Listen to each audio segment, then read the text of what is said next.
Les damos la bienvenida desde las instalaciones de Infosalud, Dirección General de Telesalud, Referencia y Urgencias del Ministerio de Salud. Empezaremos la telecapacitación programada para el día de hoy, lunes 29 de abril, con el tema hipertensión arterial, a cargo de la doctora Victoria Armas Rodríguez, especialista en cardiología del Hospital Nacional Arzobispo Loaiza del Ministerio de Salud. Quisiéramos recordarles que cualquier pregunta, duda o consulta pueden hacerlas llegar mediante el chat en cualquier momento de la exposición para ser respondidas al final. Doctora Victoria Armas, es un honor tenerla con nosotros. Bienvenida, adelante. Muchas gracias, buenos días con todos. Bueno, vamos a tratar ese tema que es de suma importancia y ya que es, como dice acá, el asesino silencioso. Es una enfermedad, una patología que realmente nos causa muchos problemas, mucho daño a todo nivel, como ven ahí, en el corazón, en el cerebro, el riñón, la parte de la retina, neurológico. Entonces realmente es una patología que implica mucho cuidado y sobre todo tener la posibilidad de hacer un buen diagnóstico precoz y poderlo prevenir. Entonces, para empezar, solamente hacer una pequeña revisión de qué cosa es la presión arterial, ¿no? El concepto de la tensión arterial tiene que ver, justamente como ven ahí, es la fuerza ejercida por la sangre, como vemos acá.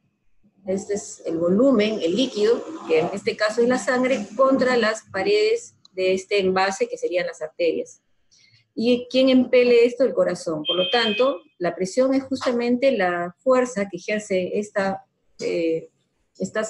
volumen, este líquido, contra las paredes de las arterias. En sístole y en diástole, como vamos a ver más adelante.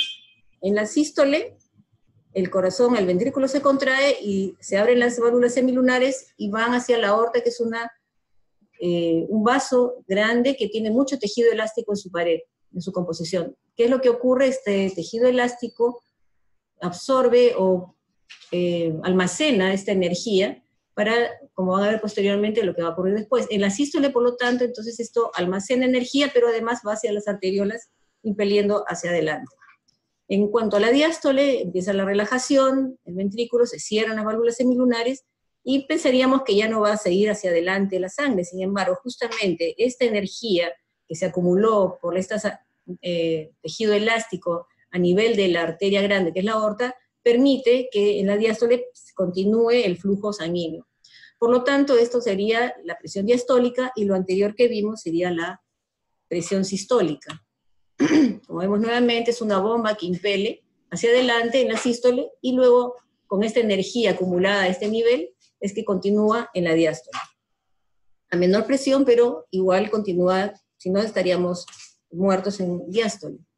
Entonces, la regulación de la presión arterial tiene que ver con factores fisiológicos, que es el gasto cardíaco y las resistencias periféricas, y en cuanto a los factores físicos, tiene que ver con el volumen sanguíneo arterial, como hemos dicho, es la sangre o el líquido que va a ocasionar una presión contra las paredes, y obviamente la pared, la compliance de la arteria.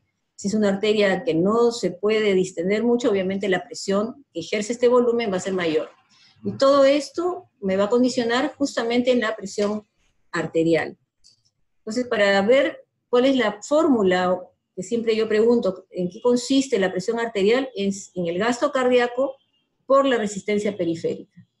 Entonces tenemos que en el gasto cardíaco tiene que ver con el volumen, y el volumen tiene que ver muchas veces con mayor ingesta de sodio, con reducción de la masa nefronal, por lo tanto hay retención de sodio, incrementa la volemia.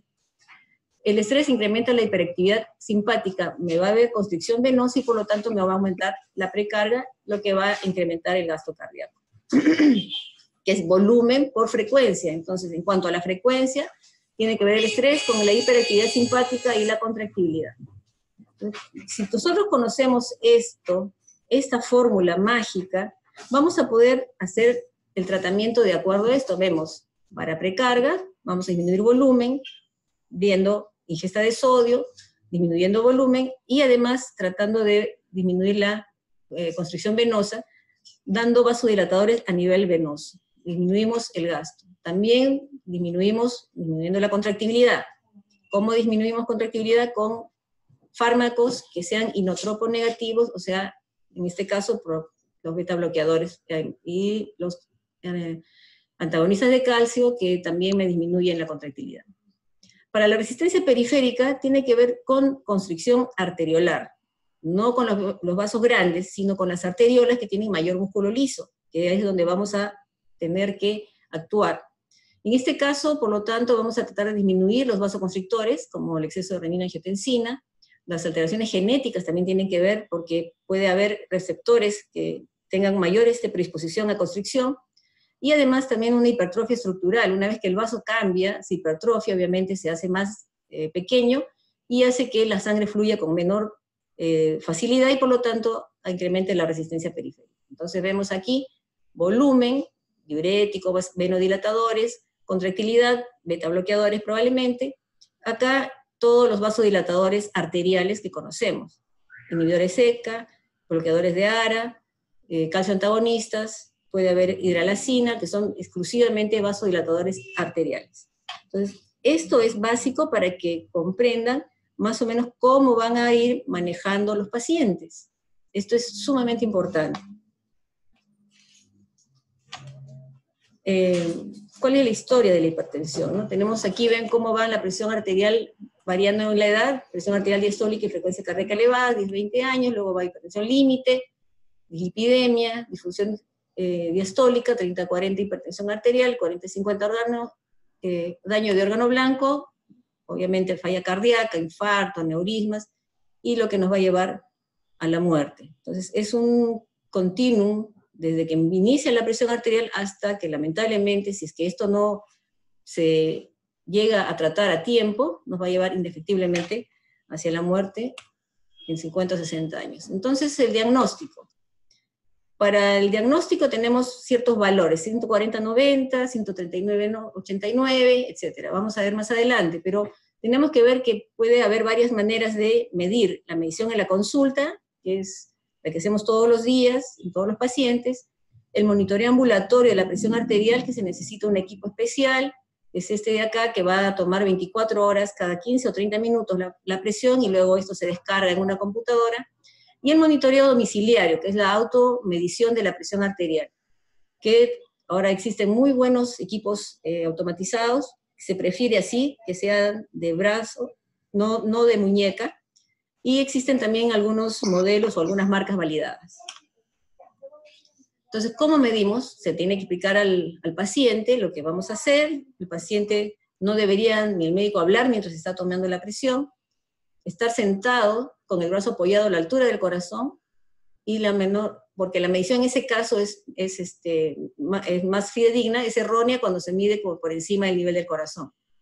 Antes de medir la presión, el paciente debería tener por lo menos 5 minutos de reposo. Yo sé que en una consulta a veces es un poco complicado que el paciente esperar 5 minutos, pero en todo caso tomar la presión, y si vemos que está alta o tenemos dudas, volverle a tomar después de 5 minutos de haber conversado, tratar de que se relaje el paciente. Estar de pie en el caso de pacientes ancianos o con síntomas de hipotensión ortostática. O sea, hacer la prueba para tratar de evaluar bien si el paciente tiene o no adecuadamente sus reflejos de ortostatismo. Y medición bilateral de la presión en la primera consulta. Es importante ver que puede haber variaciones entre ambos brazos, porque puede haber alteraciones anatómicas y por lo tanto estar ocultando una presión arterial elevada en la primera consulta cuando solo tomamos en un brazo. Diferencias reproducibles, mayor de 20 milímetros para la presión arterial sistólica o mayor de 10 para la diastólica, con referencial para la exclusión de patología arterial. ¿Por qué? Como les decía, puede haber alguna variante anatómica en el cual la presión vaya a variar más de estas, digamos, diferencias reproducibles, y por lo tanto tener ya otra patología agregada del árbol arterial, lo que nos llevaría a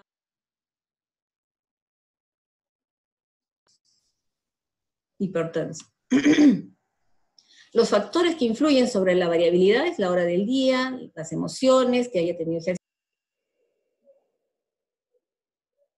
El manguito es importante, hay que tener en cuenta que los pacientes más obesos podemos tener dificultades para tomar una presión adecuada y nos puede dar valores erróneos de normotensión. Y el dolor. Todas estas son causas que influyen sobre la variabilidad de la presión arterial. Como vemos acá, este es un registro de un monitoreo ambulatorio de la presión, cuando aquí están las horas, y vemos aquí estas 21 horas hasta las 6 de la mañana más o menos, son está en sueño, por lo tanto, los registros de la presión arterial que nos dio el equipo que pusimos ambulatorio nos da una presión arterial normal durante el sueño que debe disminuir. Esto se le llama fenómeno Dipper. Obviamente, cuando inicia en la mañana hay un pico, hasta cierto punto esto no debería ser tanto, porque esto es un surge que se llama, o sea, la oleada de la presión arterial en la mañana, que tenemos que tener en cuenta porque generalmente en las primeras horas o minutos de la mañana, cuando uno despierta, es que podemos tener los problemas de accidentes cerebrovasculares o infarto de miocardio, porque existen variaciones circadianas, no solamente de la presión, sino también de la trombogénesis, o sea, una variabilidad en la posibilidad de hacer trombosis arteriales y por lo tanto infarto de miocardio o hasta fenómenos de accidente cerebrovascular. Clasificación de la hipertensión arterial, realmente esta es una clasificación europea, como vemos aquí en la Revista Española de Cardiología de 2019, es la misma del 2013, no hay mayor variación, en que vemos que la presión arterial óptima es de menos de 120 y menos de 80. Los parámetros, digamos, valores numéricos son realmente relativos. Si nos ponemos a filosofar sobre realmente qué cosa es hipertensión o qué no, vemos que los valores son hasta cierto punto arbitrarios. Están dados por grandes estudios prospectivos de grandes poblaciones en los cuales vieron que a mayor presiones había mayor posibilidades de que haya daño de órgano blanco. Por lo tanto, han ido disminuyendo los valores de presión normal, 120, 129, 80, 84, o normal alta, 130, 139, 85, 89, y ya vemos los grados de hipertensión a partir de 140 con 90. O sea, a partir de 140 ya es hipertenso el paciente. Grado 1, grado 2, grado 3, como ven acá, y en este grupo que no lo usan los americanos, utilizan la hipertensión sistólica aislada, que es lo que vemos nosotros frecuentemente en los pacientes ancianos, ¿no? Más de 80 años, generalmente por disminución de la elasticidad de las arterias grandes, es que presentan mayormente una hipertensión sistólica aislada, porque la pared, como les expliqué anteriormente, de las grandes arterias que son elásticas han disminuido y por lo tanto la presión, la fuerza que tiene que ejercer contra unas paredes rígidas es mayor que lo que ocurre cuando ya deja de ejercer esa presión, por lo tanto la diastólica es menor de 90.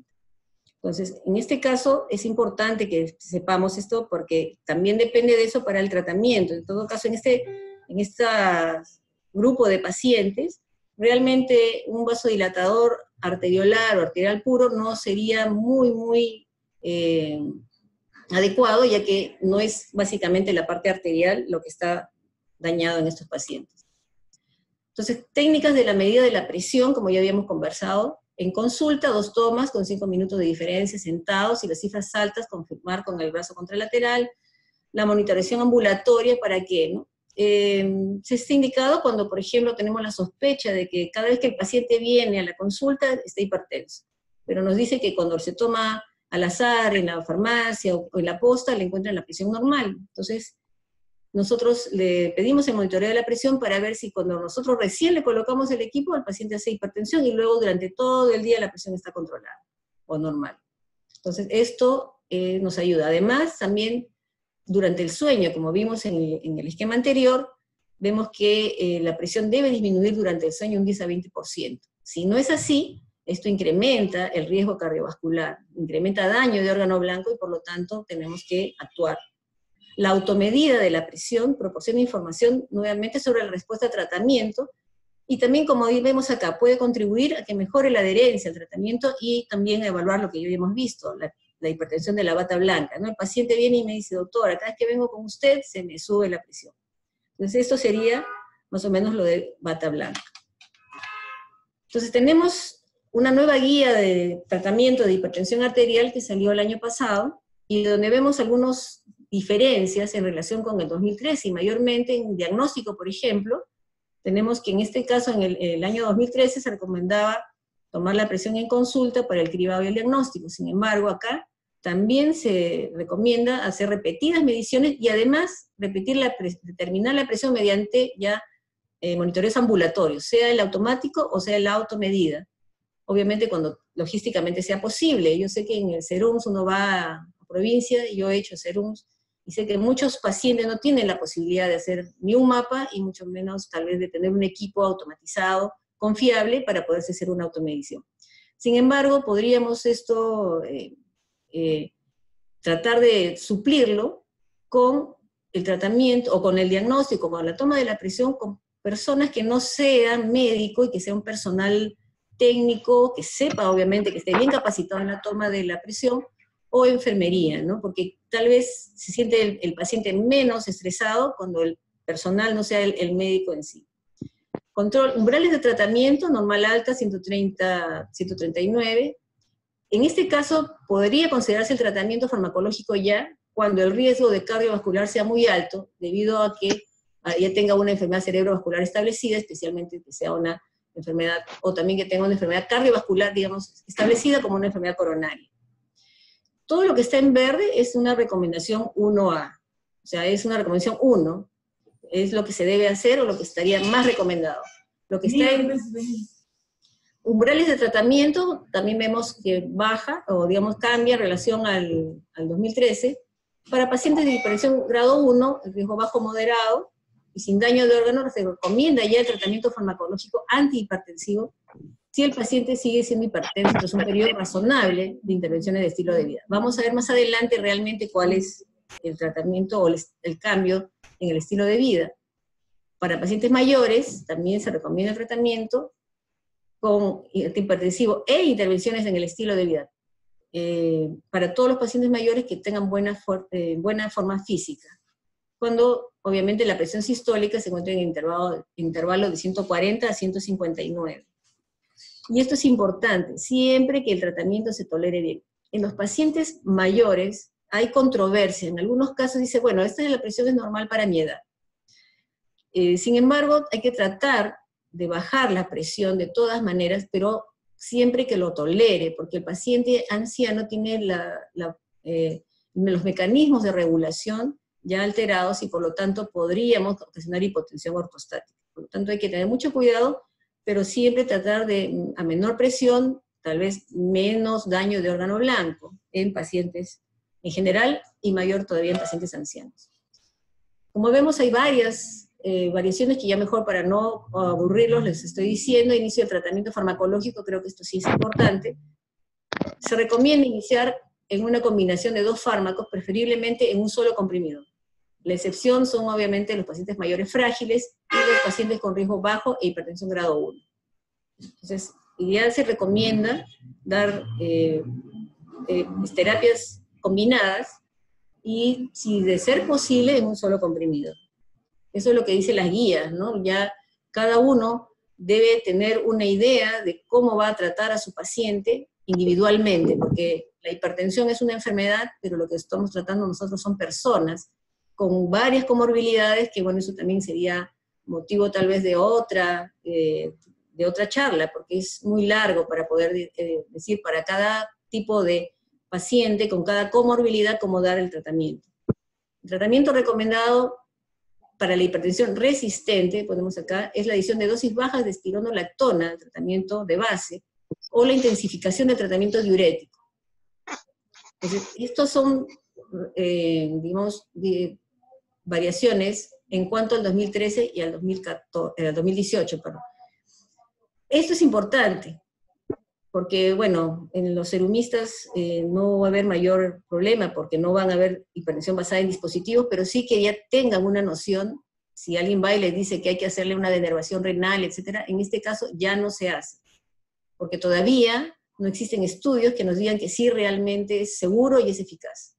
Antes, cuando estábamos en plena boga, en pleno boom, digamos, entusiasmo de que ya habíamos llegado a poder tratar la hipertensión resistente, con el tiempo se vio que no era así. Por lo tanto, actualmente, el rojo quiere decir grado 3, quiere decir no está indicado, y es más, hasta es posible que sea dañino. Los conceptos nuevos, entonces, es que hay que hacer medición de la presión, mayor uso de la medición de la presión fuera de la consulta médica, tratar de hacerlo ambulatoriamente. Tratamiento menos conservador para pacientes mayores y ancianos. La guía del octavo consenso de hipertensión salía que había que tener cierta laxitud en cuanto a mayores y ancianos, pero acá han vuelto a que hay que ser menos conservadores. La estrategia de un solo comprimido, en caso solamente, para un solo fármaco, cuando sea de un estadio 1, pero ya el uso de combinación de 2 fármacos en un solo comprimido es lo que están recomendando las guías. Quisiera yo dejar constancia que yo como doctora Victoria Armas muchas veces puedo discrepar de las guías. Yo sé que esto tiene que ver con grandes estudios y que es más cómodo a veces dar 2 fármacos en una sola, pero yo tengo ciertos conflictos aquí de conciencia. Entonces, esto es para que ustedes sepan lo que dicen las guías. Una guía no es una Biblia, no es un dogma, por lo tanto es solamente una recomendación que nosotros deberíamos o debemos de tratar de hacer, pero si no, tenemos que individualizar el caso. Nuevos intervalos para pacientes tratados es para identificar mejor los objetivos y los umbrales de seguridad. Y bueno, papel fundamental, como les decía, del personal de enfermería y farmacéutico para el control, la adherencia de hipertensión a largo plazo. Esto es importantísimo porque son justamente ellos los que nos ayudan en el seguimiento de los pacientes hipertensos como parte de la estrategia, ¿no? Entonces, esto es involucrar el programa o la estrategia de la hipertensión arterial, como todas las estrategias en realidad, es un trabajo en equipo. Está el médico, está la enfermera, el nutricionista, el rehabilitador, si es que ya hay algún daño que haya que rehabilitar, el farmacéutico, el psicólogo, para poder apoyar a los pacientes. Entonces, la definición en sí de la hipertensión arterial define como el nivel de presión en el cual los beneficios del tratamiento, ya sea intervención del estilo de vida o tratamiento farmacológico, sobrepasan claramente sus riesgos según los resultados de estudios clínicos. Quiere decir que si yo le doy un fármaco y le provoco más daño, obviamente no lo debería dar. La reducción porcentual, como vemos acá, para disminuir en la incidencia de ictus, infarto de miocardio, es de 35 al 40%, disminuimos la incidencia de ictus si tratamos muy bien la presión arterial, igual de 20-25% del infarto, y 50%, imagínense, la mitad de los pacientes que son bien tratados de hipertensión arterial, vamos a disminuir la posibilidad de que presenten falla cardíaca en un futuro. Entonces, beneficios, nuevamente, los pacientes con hipertensión arterial en estadio 1 y factores de riesgo adicionales, esto vamos a verlo más adelante, conseguir una reducción sostenida de 12 milímetros de mercurio de la presión sistólica en 10 años evitará una muerte por cada 11 pacientes tratados. El mapa o el monitoreo ambulatorio está recomendado, como ya lo habíamos visto, y la automedida de la presión arterial, que es lo que se está propugnando actualmente, y por eso hay que educar al paciente, necesitamos el apoyo del personal de enfermería, de técnicos de enfermería que estén bien capacitados para que además le hagan la enseñanza al paciente de cómo debe tomarse la presión. O sea, proporciona información, como vemos acá, respuesta a la terapia, mejora la adherencia, porque obviamente un paciente que ve que su presión está controlada, está tomando su pastilla, va a estar más contento y va a seguir con su tratamiento. Y evaluamos el temor que tienen muchos pacientes de enfrentar al médico. Medidas en el domicilio menores a 135 se consideran generalmente ya como hipertensión y los aparatos deben revisarse periódicamente. En realidad no es menor, es mayor. Los tipos de riesgo son hipertensión, tabaco, obesidad, vida sedentaria, dislipidemia, diabetes, microalbuminuria o tasa de filtración estimada en menos de 60 mililitros por minuto, la edad, obviamente a mayor edad, y mujeres tenemos más protección, por eso es que más tenemos mayor edad para tener mayor factor de riesgo, y antecedentes familiares de enfermedad cardiovascular prematura. Los objetivos entonces del tratamiento, que es reducir la morbilidad, como hemos visto, reducir ictus, reducir insuficiencia cardíaca, infarto de miocardio, y obviamente la mortalidad. Mantener cifras de presión arterial menores a 140-90, y el objetivo, cuando ya hay un problema renal o un problema de diabetes, menor de 130-80, tratar de llegar al óptimo, y conseguir los objetivos de esto, especialmente en las personas de mayor riesgo, que son los de mayor edad, ¿no? De mayor igual a 50 años. Y bien, este era el cuadro que quería que vieran, porque esto es importante. Sin factores de riesgo, como ya hemos visto, tabaco, sedentarismo, dislipidemia, etc., Una presión normal tiene presión arterial sistólica, un riesgo medio, sin otros factores de riesgo, pero acá tienen hipertensión arterial 1, tiene un riesgo adicional bajo, un riesgo adicional moderado, un riesgo adicional alto. O sea, un riesgo medio quiere decir que obviamente tiene riesgo como cualquier persona. Sin embargo, aquí hay un riesgo adicional bajo, el solo hecho de tener presión alta, presión un poco más alta, ya el riesgo es moderado, y acá es alto. Pero si tiene una presión normal alta, en 130, 139, vean, y además ya tiene una enfermedad cardiovascular o renal establecida por otra causa, ya tiene un riesgo adicional muy alto, muy, muy alto. Por lo tanto, quiere decir que en estos casos, todo lo que está en rojo, nosotros debemos de llevar tratamiento antihipertensivo, o en todo caso, prevenir la hipertensión arterial. Como vemos acá, entonces, ¿qué es lo que vamos a hacer? Cambio de estilo de vida, en este caso, si la presión, a pesar de ser normal, ya hay enfermedad cardiovascular o renal establecida, vamos a dar cambio de estilo de vida y tratamiento farmacológico inmediato. Vamos a dar de todas maneras, por eso es que vemos que pacientes que ya tienen problema renal, le estamos dando inhibidores seca, porque además protege la arteriola aferente y hace que haya menor daño renal.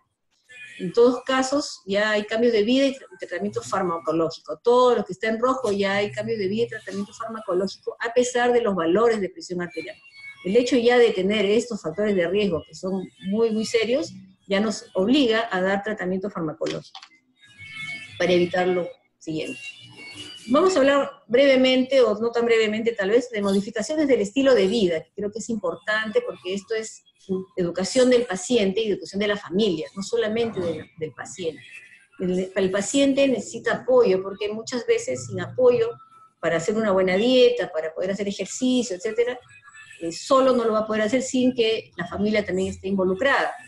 Entonces, para la reducción de peso, vean más o menos, si bajamos 5 a 20 milímetros, se baja 5 a 20 milímetros de mercurio por cada 10 kilos perdidos. O sea, si el paciente tiene como 50 kilos de más, imagínense cuánto va a disminuir su hipertensión arterial, su presión sistólica.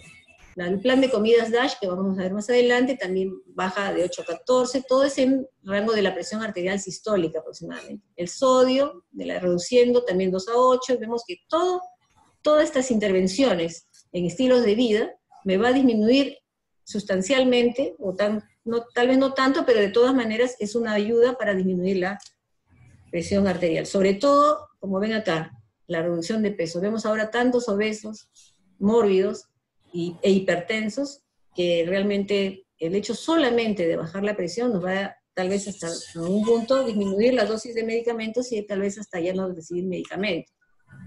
Entonces el algoritmo de tratamiento sería modificación del estilo de vida. Si no lo consigue, elegir inicialmente un fármaco, sin indicaciones o contraindicaciones. Esto es importante, ¿no? O sea, hay que tener en cuenta no hacer daño primero. Entonces, si tenemos hipertensión 1, podemos dar diuréticos, y se puede considerar además inhibidores C, ARA, betabloqueadores, calcio, bloqueadores de canales de calcio, o combinarlos, ¿no? La hipertensión grado 2 ya es 2 fármacos, en la mayoría de las situaciones, y además, generalmente, uno de ellos debe ser un diurético, y lo que habíamos visto anteriormente.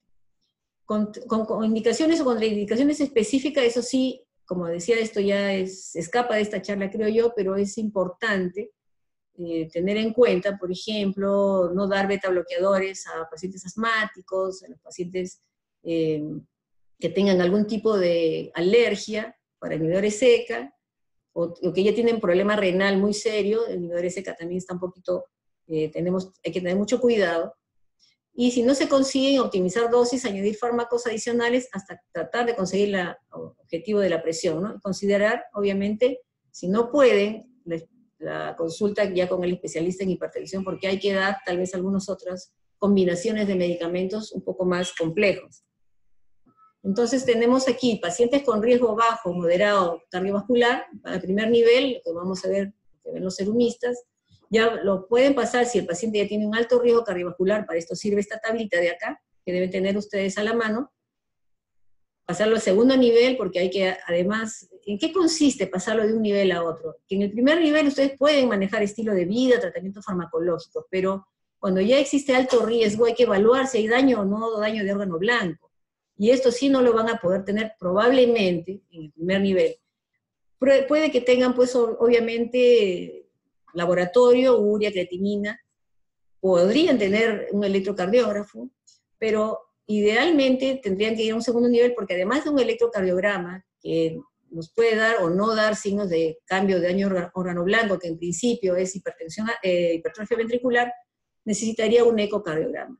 Y si además de esto el paciente tiene muy alto riesgo cardiovascular, ya tendría que ir a un tercer nivel, porque ya tal vez habría que hacer algún tipo de intervención más seria, como hemodiálisis, si el paciente es renal severo, o si tiene un problema ya coronario crónico o agudo, hay que revascularizar. Entonces, esta es más o menos digamos, la escalera de cómo debemos de actuar en los pacientes. Importante este cuadrito, o sea, además de tener valores de la presión arterial, necesitamos además evaluar las comorbilidades, porque según esto, el paciente va a ir peor, y deberíamos actuar rápidamente.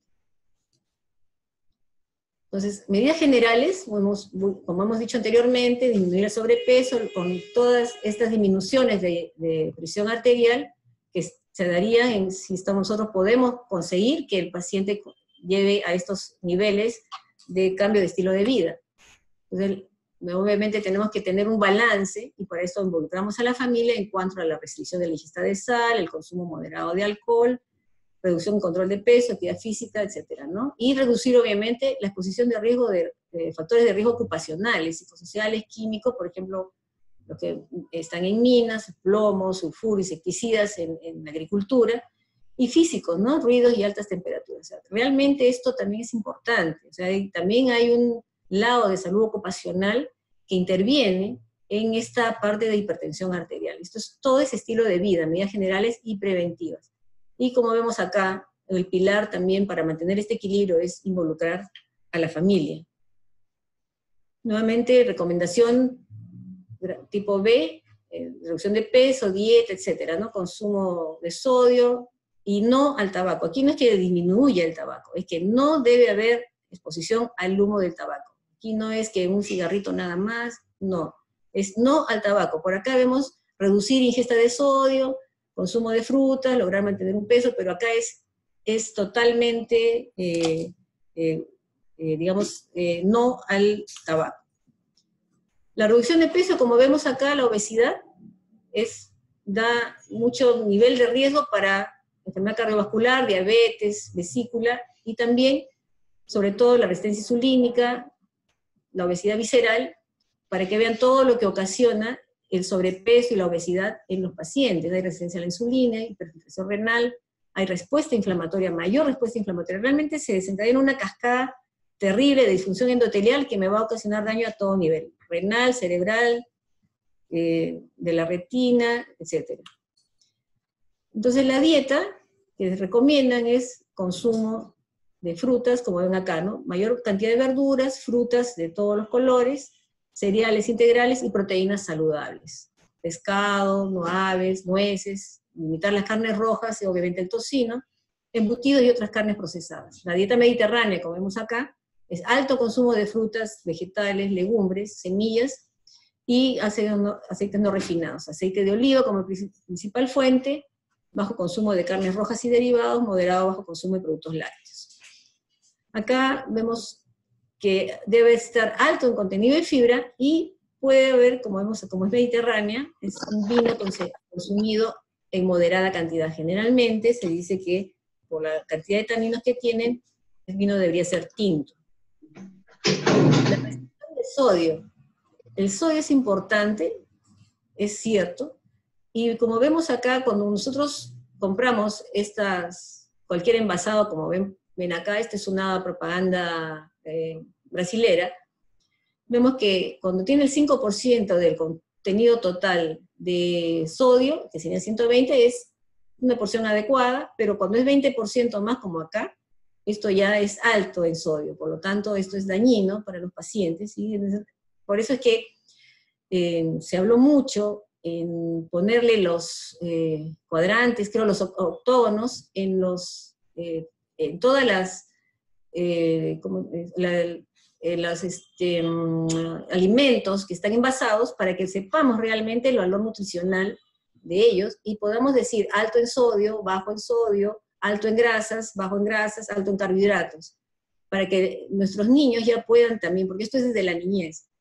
La hipertensión arterial tiene un componente genético, hereditario, pero además es poligénico realmente, pero tiene una mayor incidencia hereditaria, pero además tiene que ver esto. Todo esto es estilo de vida, y desde la niñez hay que tener presente, la obesidad también viene desde la niñez, empiezan a tener a los niños sobrepeso desde niños, y esto va en contra de, obviamente, de la salud, y va a ocasionar mayor hipertensión arterial. La inactividad física es importante, como ejercicio aeróbico, no estar haciendo pesas, máquinas, sino moderada intensidad, bicicleta, nadar. Es muy buena la natación yo creo que es un ejercicio que se debería recomendar a todos los pacientes que pudieran hacerlo, porque es un ejercicio muy completo y que produce menos daño a nivel articular, a nivel muscular. Montar bicicleta, caminar, trotar, es aeróbico el ejercicio. Y cuando iniciamos la terapia farmacológica, obviamente en hipertensos de bajo riesgo que han realizado cambios en el estilo de vida, por lo menos 3 a 6 meses, pero que no hemos podido conseguir que las metas de la presión arterial sean obtenidas. Entonces, en esos pacientes ya estamos dando 3 a 6 meses de plazo para que, digamos, podamos obtener las metas, pero al no hacerlo ya tenemos que agregarle, además, terapia farmacológica. Obviamente hipertensos con niveles ya altos, de 160, 110, independientemente de todo hay que empezar el tratamiento. Hipertensos en moderado alto riesgo, independientemente también del nivel de la presión arterial. O sea, vemos que tenemos 3 escenarios. El que no tiene o tiene muy poco o un nivel bajo de hipertensión, pero que no lo consiguió cambiar con estilo de vida, el que ya es alto y que no hay duda de que hay que dar, y el que a pesar de que no tiene hipertensión arterial, pero sí está en alto o moderado alto riesgo, hay que darle tratamiento para la presión arterial. ¿Y cuáles son las combinaciones preferidas? Hemos visto que la monoterapia es lo que siempre se trataba de dar, pero eso es recomendado en los que están en tipo 1, en estadio 1, pero las combinaciones preferidas, como vemos acá, es inhibidores SECA con calcio antagonistas, con diuréticos tipo tiacidas, y como vemos acá, ¿no? Calcio antagonistas. Los beta bloqueadores son tal vez el niño más, o el invitado menos querido o que menos se utiliza porque existe controversia, pero sin embargo es un buen medicamento para tratar sobre todo los hipertensos juveniles, que donde más es la fisiopatología tiene que ver con incremento de la descarga adrenérgica.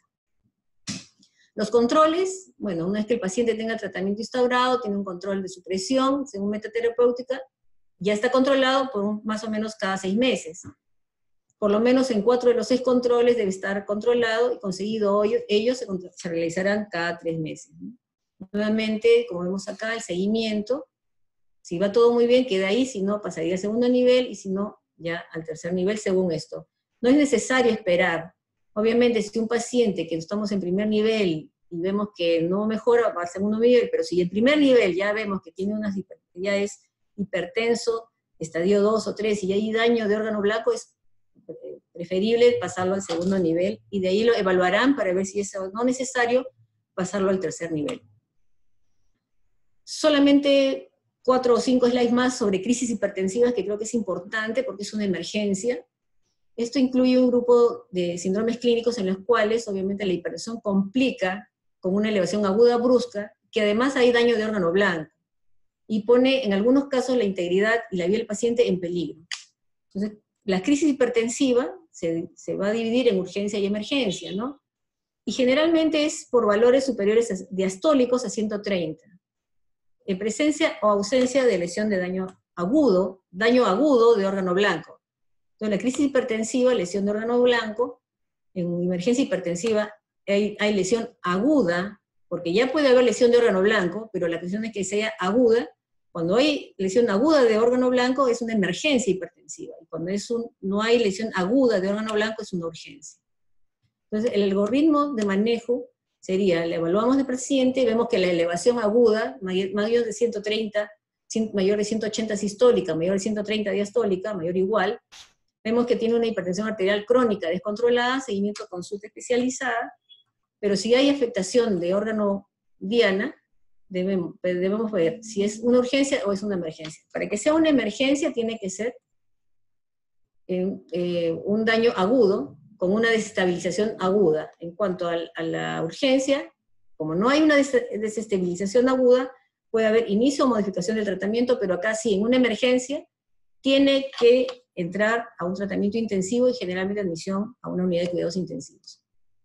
Las causas precipitantes de incremento, obviamente incremento brusco, hipertensión renovascular, enfermedad renal parenquimatosa, enfermedades colágeno-vasculares, preeclampsia, eclampsia, esta es una crisis hipertensiva, feocromocitoma, vasculitis, hipertensión postoperatoria. Ahí muchas veces nos llaman de emergencia a sala de operaciones porque el paciente postoperatoriamente ha hecho una hipertensión sumamente aguda que vendría a ser una crisis hipertensiva. Entonces la urgencia hipertensiva tenemos, si es menos de 115 la diastólica, control ambulatorio, si es más de 115, iniciar con un fármaco vía oral, Miboreca o calcio antagonista, y reposo 6 horas.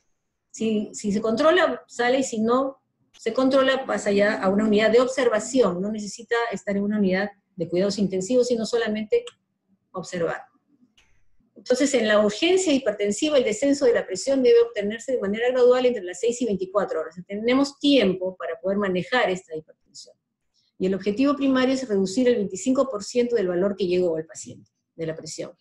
El descenso ulterior debe ser lento y gradual para evitar fenómenos isquémicos. O sea, nos da tiempo para poder manejarla al paciente. Pero la emergencia hipertensiva, eso sí no nos da tiempo, es una, como su nombre lo indica, es una emergencia, o sea, la vida del paciente corre peligro y por lo tanto tenemos que actuar rápidamente. Y en cómo lo diferenciamos, en que hay presencia de lesión aguda de órgano blanco. ¿Cuáles son los dos órganos? El cerebro, o sea, el paciente viene confundido, es una encefalopatía hipertensiva, viene con insuficiencia cardíaca, viene con infarto, está en anuria, hay hemorragia, exudado a nivel retinal, el paciente bruscamente pierde la visión, o hay alguna obstrucción a nivel del sistema vascular periférico. Entonces, un paciente con hipertensión con 180, 130, 200, 130, y que ya viene medio nubilado, con náuseas, vómitos, ya es un problema agudo, y por lo tanto necesitamos urgentemente hospitalizarlo. Disminuir la resistencia vascular periférica rápidamente y evitar la sobrecarga hemodinámica. Entonces la presión arterial elevada en cuanto a emergencia, realmente, bueno, acá dicen no importan las cifras, y es cierto, porque en los pacientes, por ejemplo, embarazadas, que hacen eclampsia, que normalmente manejan 110, 60 o 90, 60, una hipertensión de 160 con 100 ya puede tener daño de órgano blanco y ser una crisis hipertensiva y una emergencia. O sea, evidencia de daño de órgano blanco, esto es importante. Síntomas que se desarrollan en horas o días, y la meta terapéutica es controlar la presión en 30 a 60 minutos para detener el daño. Entonces, el diagnóstico, bueno, lo da la anamnesis, está el estado mental del paciente normal, existe focalización, tiene edema de papila, hemorragias, exudados, como habíamos comentado, ¿no? Daño renal, daño cardíaco. Encefalopatía hipertensiva, es modalidades, ¿no? Eclampsia, en un edema agudo de pulmón, el paciente está sumamente disneico, con una hipertensión muy severa, angina inestable aguda, o de rápida, una hipertensión de rápida instalación que no le ha dado tiempo a producir los fenómenos compensadores, como vemos acá, un aneurisma disecante de la aorta. El descenso es prioritario, si tiene obviamente un edema pulmonar agudo, encefalopatía, o es hemorragia postquirúrgica, mantener la presión diastólica por debajo de 100 milímetros de mercurio con nitroprusiato. O sea, el tratamiento de una emergencia hipertensiva es endovenoso, no es vía oral. Es una emergencia, por lo tanto, debemos darle medicamentos endovenosos. Si se produjera una enfermedad cerebrovascular, hay que ahí sí bajarlo más lento y gradual, tratar de partir de cifras de presión arterial sistólica que sean mayores de 180 a 110. O sea, hay que bajarlo lento y gradual. El medicamento ideal para las emergencias es uno que sea de acción rápida, que tenga un efecto predecible y controlable, pocos efectos colaterales, y obviamente sin efectos adversos en el gasto cardíaco, en el flujo cerebral y renal. Y el mecanismo es vasodilatación por alteración de receptores, ¿no? O sea, necesitamos que sea rápido, pero que también sea fácilmente titulable, o sea, que no tengamos que esperar mucho tiempo para que se quite el efecto, porque podemos irnos al otro lado. Entonces, tenemos aquí una lista de medicamentos según qué tipo de emergencia hipertensiva, qué daño de órgano blanco encontramos, ¿no? Para una encefalopatía hipertensiva, nitroprusiato de sodio; para una hemorragia subaracnoidea, la betalol o esmolol, que son betabloqueadores; para un infarto, nitroglicerina, también betabloqueadores; para insuficiencia cardíaca, nitroprusiato. Como vemos, vamos entre el nitroprusiato, o sea, nitratos endovenosos, o betabloqueadores endovenosos. En el enalaprilato, y obviamente también la furosemida nos ayudan para una insuficiencia cardíaca. Tenemos necesitamos tener cierto cuidado con los medicamentos, porque, por ejemplo, darle un infarto, un nitroprusiato, probablemente nos ocasione mayor daño que en beneficio, porque nos puede producir un sistema de robo, y por lo tanto, en lugar de ser bien, nos estaríamos haciendo mal al paciente. Y para eclampsia, para los pacientes hipertensas gestantes, hay que dar la betalol, micardipino o hidralazina. Todo esto es endovenoso, o sea, no es darlo vía oral. Emergencia es igual a endovenoso, cuidado en una unidad de cuidados intensiva, con monitoreo de la presión arterial estricto. Si es posible, invasivo. No invasivo, porque nos puede llevar a error. Mejor es poner una línea arterial y poder hacer un seguimiento preciso. Sobre todo, por ejemplo, si tiene una disección de aorta. Eso es importantísimo. El paciente se rompe la aorta y se muere el paciente.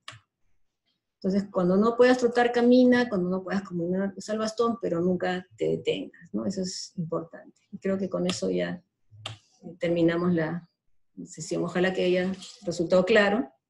Y si hay alguna pregunta. Muchísimas gracias, doctora Victoria Armas Rodríguez, especialista en cardiología del Hospital Nacional Arzobispo Loaiza, por esta excelente presentación. Muy bien, pedimos a todos los participantes, si tienen alguna consulta, duda, pueden escribirlas en estos momentos a través del chat. Doctora, sí tenemos algunas preguntas que nos han enviado también con respecto a la importancia del automonitoreo de la presión arterial en casa, el AMPA. Las personas que se compran su equipo automático, ¿qué características deberían tener? Una nos había mencionado al inicio de que ya no sea el brazalete en la muñeca, sino en el brazo. ¿Qué otras características podrían tener para que sea adecuado entonces estos equipos para poder tener valores fidedignos? Sí, mire, realmente existen marcas que ya están validadas internacionalmente. Yo no puedo darlas por, creo, un problema de conflicto de interés, porque puede generarse alguna suspicacia, pero pueden entrar a las páginas web donde están en la, si más no me equivoco, la Sociedad Británica de Hipertensión, porque hay sociedades de hipertensión arterial, donde ellos han validado estos sistemas automáticos. Existen marcas que ya están validadas y son las recomendadas. Existen ya marcas que están moviendo mal en el mercado peruano, que están validadas. Yo no les podría dar las marcas, pero sí. Esas serían las características, ¿no? Tendrían que ir a las páginas donde, sobre todo de las sociedades de hipertensión, donde están dando ellos han hecho los estudios, han validado los equipos, y ellos recomiendan cuáles son los mejores equipos. Lo que sí es importante es que estos de muñeca sí son muy poco fidedignos, porque son más difíciles de colocar bien y por lo tanto puede darme falsos valores. Los del brazo sí son más fidedignos, ¿no? Pero también necesita calibrarse cada cierto tiempo. No es que yo me lo compré y tengo 3 años y el equipo se descalibra. O sea, hay que calibrarlo también, ¿no? Entonces, les recomiendo que vayan a las páginas de la Sociedad Británica de Hipertensión, donde tienen una lista de qué marcas son las que podrían conseguir, ¿no?, en el mercado, que se recomiendan. Muchísimas gracias, doctora Armas. Recordarle a todos los participantes que esta telecapacitación será subida el día de hoy en el canal de YouTube Telesalud Minsa, donde podrán visualizarla nuevamente cuando deseen. Doctora, tenemos una pregunta también en el chat, nos dice: muy buenos días, si nos encontramos en el primer nivel de atención y el programa de atención y tratamiento en casos de urgencias o emergencias, si nos encontramos lejos de un hospital cercano. Ya, sí. Si pueden tener la posibilidad a ver, hay que evaluar bien en qué contexto, ¿no? El paciente, bueno, está hipertenso, obviamente está en una emergencia, debe tener algún tipo de daño de órgano blanco, no sé cuál de todos los que presenté, pero si lo que necesito es bajar la presión endovenosamente podría tal vez iniciar con furosemida, que yo creo que en todo nivel o primer nivel de atención debe haber ampollas y alguien que le pueda colocar endovenoso. En las emergencias generalmente cuando no tenemos, ponemos furosemida endovenoso, y como los nitratos endovenosos es difícil de conseguir, y mucho más el nitroprusiato, porque necesita de ciertos cuidados especiales, podríamos dar nitratos sublingual, ¿no? El sorbide sublingual se podría dar, o el nitrato isosorbide, mejor dicho, podríamos darlo sublingual y tratar de disminuir precarga con eso, ¿no? Furosemida y nitrato.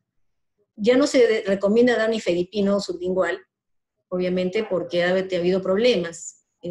Captopril sublingual demora mucho en actuar.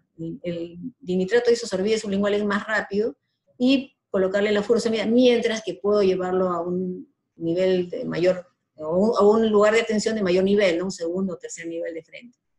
Pero eso, digamos que, como ocurre cuando uno está en el SERUMS, tiene que valerse de lo que puede. Y dinitrato de isosorbide, que es algo que deberían llevar todos en su botiquín de personal, y furosemida, ¿no? Que eso yo creo que en cualquier parte pudieran conseguir, espero, aunque últimamente también estaba medio descontinuado, pero endovenoso, ¿no? Eso sería tal vez las primeras opciones. Y tratar de transferirlo, ¿no? Referirlo. Doctora, muchísimas gracias. Otra pregunta, nos dicen: buenos días, un paciente diagnosticado con hipertensión, pero dejó el tratamiento ya más de un año.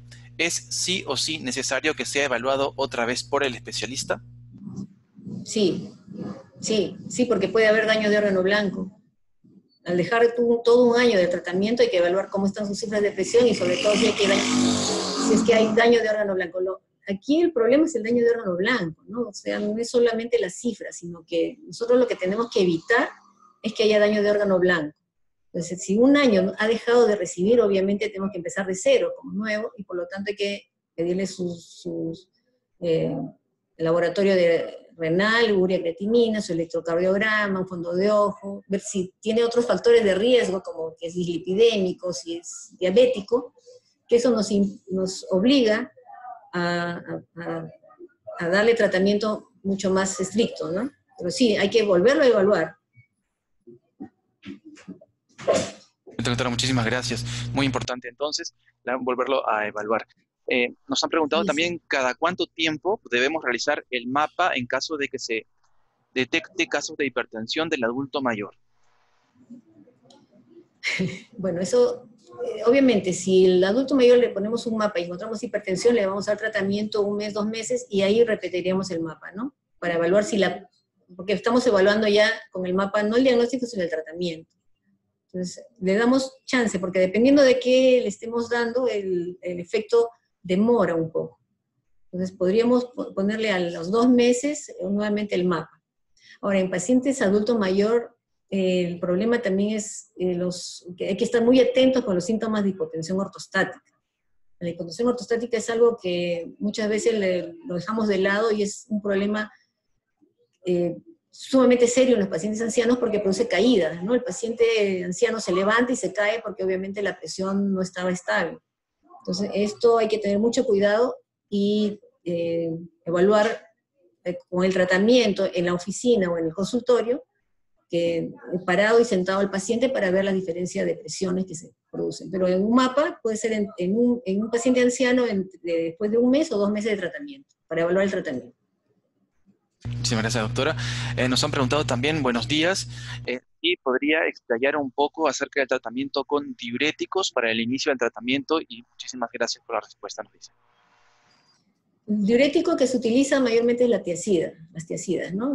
La hidroclorotiacida, la que es más frecuente, ¿no? Y la dosis va desde 12.5 a 25. Dar 50 miligramos ya va a producir mayor beneficio, digamos que el techo es 25 miligramos. Se puede dar furosemida, se puede asociar furosemida con hidroclorotiacida, dependiendo si el paciente ya también tiene problema renal. Y lo que se está viendo es que al haber tal vez muchos pacientes que nosotros pensamos que no estamos que nos está yendo bien con el medicamento diurético, asociarle una espironolactona, hasta 25 miligramos, ¿no? Al día de espironolactona. O sea, tiacidas, espironolactona, podemos asociar tiazidas con furosemida, tiazidas con espironolactona. Excelente, doctora, muchísimas gracias. El otro era, doctora, los medicamentos que en un puesto de salud de atención primaria no deberían faltar, y si no hay, tratar de gestionarlos para que haya, ¿cuáles serían estos medicamentos? Bueno, el captopril en primer lugar. El captopril es un inhibidor de ECA que no es prodroga, es una droga ya activa desde que se introduce en el aparato digestivo, desde que se absorbe, o sea, no tiene que pasar por el hígado como el enalapril o el ramipril, etcétera. Entonces el captopril es la dosis o el medicamento que no debería faltar. Como les dije anteriormente, la furosemida en ampollas, también la furosemida en tabletas, el nitrato de isosorbide, que muchas veces nos ayuda en muchos pacientes con edema pulmonar agudo, en unas hipertensiones severas. Los ARAs, de primera línea, digamos, el más básico, que sería el losartán, y los diuréticos, ¿no? Los tiacídicos, hidroclorotiazida y la espironolactona. Yo creo que esos son básicamente los... Y un calcio antagonista como amlodipino, y un calcio antagonista que no es dihidropiridínico, sino el diltiazem. Eso creo que no debería faltar. Bueno, básicamente el captopril, el dinitrato de isosorbide, la furosemida, la hidroclorotiazida, que son los de primera línea, los sartán, y agregándole el amlodipino, algún beta bloqueador también, puede ser atenolol, no habría problema. Básicamente, ¿no? Excelente, doctora, muchísimas gracias. Y nos han preguntado también cada cuánto tiempo se deben realizar los controles de rutina por especialistas y laboratorios en un paciente con tratamiento hipertensivo controlado. Como dije, hay una lámina donde dice cada 6 meses y está todo controlado. Excelente, doctora. Doctora, nos había hablado al inicio sobre pacientes adultos mayores que llegan con presión arterial sistólica debido a la disminución de la distensibilidad. ¿Cómo entonces abordaríamos estos pacientes? Ese es un buen punto. En ellos generalmente van bien con diuréticos, porque ahí el problema es la poca distensibilidad, por lo tanto, si le damos menos volumen, va a disminuir la presión. Los vasodilatadores tal vez no tendrían mucho rol en estos pacientes, sin embargo, obviamente hay que dar de todas maneras vasodilatadores tipo inhibidores SECA. En los pacientes ancianos se recomienda dar diuréticos e inhibidores SECA o calcio antagonistas, ¿no? Tipo amlodipino, hasta donde puedan tolerar, porque ellos sí son, es un grupo etario que es un poco difícil de manejar, ¿no? Pero es lo que se recomienda. Muchísimas gracias, doctora Victoria Armas Rodríguez, especialista en cardiología del Hospital Nacional Arzobispo Loaiza. Agradecerles por esta excelente presentación, un honor tenerla con nosotros. Algunas recomendaciones finales sobre este tema de hipertensión arterial que es tan importante, dirigido a la atención primaria, por favor, doctora. Sí, bueno, como les decía, hay que involucrar al equipo de salud, ¿no? O sea, hay que tener en cuenta, hay que entrenar bien al personal de salud cómo tomar la presión, tiene que estar sentado el paciente con los pies en el piso, el brazo al nivel del corazón, apoyado en el escritorio, tener el brazo no encima de la ropa en lo posible, tenerlo el brazo descubierto, tener el manguito al tercio medio del brazo, no meter el estetoscopio debajo del manguito, que eso no está bien, y tratar de tener bueno, si tenemos duda, de esperar que repose el paciente y en 5 minutos volverle a tomar la presión. Enseñarle eso al personal técnico, al personal de enfermería de apoyo, porque ellos son los personal más importante para poder mantener al paciente. Tratar de tener alguna vez, si es que encontramos ya un paciente diagnosticado de hipertensión arterial, tratar de involucrar a la familia, o sea, tratar de que el médico converse con la familia para explicarle la importancia de la dieta, del bajar de peso, del no fumar, porque si el paciente no fuma, pero toda la familia fuma, el pobre no va a poder hacer nada. Si todos son obesos y todos comen mucha sal, entonces tampoco se puede hacer nada. Entonces, el primer nivel de atención es importante, es la barrera para que no llegue al segundo. Entonces, si nosotros no nos involucramos como equipo, no vamos a poder. Y hay que involucrar no solamente al paciente, sino a su entorno, ¿no? En este caso, en primer lugar, a la familia. Muchísimas gracias y felicitaciones, doctora Victoria Armas Rodríguez. La esperamos en próximas telecapacitaciones. Un gran saludo para usted y para todo el equipo del Hospital Nacional Arzobispo Loaiza. Hasta pronto, muchas gracias. Okay. Gracias. Muchísimas gracias, doctora. Y también invitarlos a todos los participantes a las telecapacitaciones del día de hoy. Continuamos a las 11 de la mañana con el tema enfermedad pulmonar obstructiva crónica como enfermedad sistémica a cargo del Hospital Nacional Arzobispo Loaiza también. A la 1 de la tarde, cuidados de enfermería al niño con miastenia gravis, a cargo del Instituto Nacional de Salud del Niño del Ministerio de Salud. Y a las 2 de la tarde, conducta suicida, evaluación e intervención, a cargo del Instituto Nacional de Salud Mental Honorio Delgado Hideyo Noguchi del Ministerio de Salud. Están todos cordialmente invitados. Hasta la próxima. Muchas gracias.